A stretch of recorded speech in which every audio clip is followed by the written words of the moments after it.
What makes you commit a crime? What makes you stay anxious despite being blessed with all the basic amenities? Have you ever felt the need to take revenge and satisfy your otherwise wandering soul regarding a certain issue? Assalamu alaikum. Join me to know some real facts about the crimes committed for the first time in both the worlds in today's episode of I Believe. According to the Oxford Dictionary, crime is the activity that involves breaking the law. So when I ask you what literally made you commit a crime or feel anxious about someone else's happiness, the one particular answer would be hasad. That's jealousy in English. The most common example of a hasid, that is a person who's jealous, is that there is an emotion that makes him uncomfortable with the happiness of others. Also, the want and desire to be powerful and strong, rich and beautiful makes a person dwell so much into pride that he completely dismisses the success of someone else in front of him. And this drives us to the first tale of crime which was committed ever above the seven heavens in paradise, that is Jannah. Despite being raised with the angels and obtaining all the angelic qualities, Iblis proved that he was a descendant from the jinns by showcasing pride in his characteristic and mannerisms. He refused to accept human as the greatest of Allah's creations, that is, the Ashraful Makhluqat, and objected to prostrate near Adam, peace be upon him. Allah Ta'ala commanded Iblis to be thrown out of paradise, and as a result, Iblis decided to take revenge from the children of Adam who were reason for his expulsion. A clear case of jealousy which led to hatred at the end, and literally the beginning of all other crimes. Another very common aspect of jealousy is when, despite being bestowed with all the blessings, you are concerned about what the other person is blessed with. And our second tale is so much relevant to this case when we talk about the first crime committed on earth. During the initial days of habitation on earth, according to scholars, Adam, peace be upon him, and his wife Eve gave birth to fraternal twins at one time.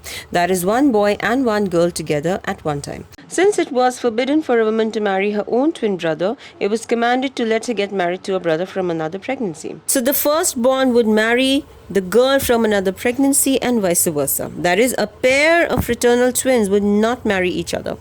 Habil or Abel was Adam, peace be upon him's son, whose fraternal twin, that is his sister, was not good looking. But Qabil or Cain was born from another pregnancy and had a very beautiful twin sister. According to rules, Habil was to marry Qabil's sister and vice versa. But since Qabil's own sister was prettier than Habil's twin, Qabil resisted on marrying his own twin sister.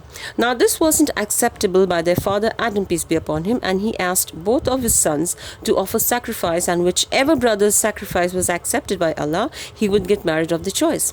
Habil's sacrifice was accepted, which many say was a she-goat and many say a ram, while Qabil presented bad rotten crops, which got rejected.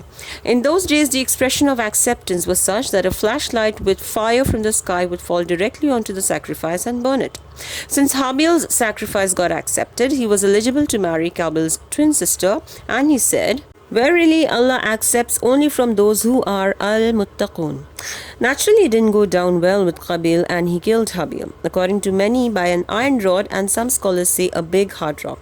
And as a result, we believers, along with several historians, considered this to be the first crime committed on earth.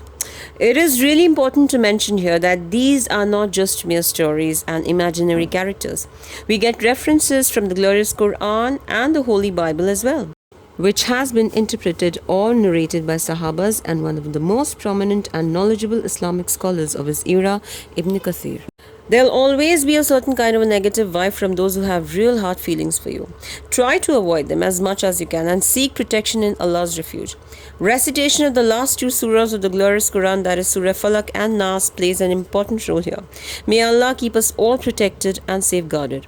If you like the contents shared here, do share the khair and help me spread the word. Stay blessed and guided until we meet again. Thank you for watching. I Believe.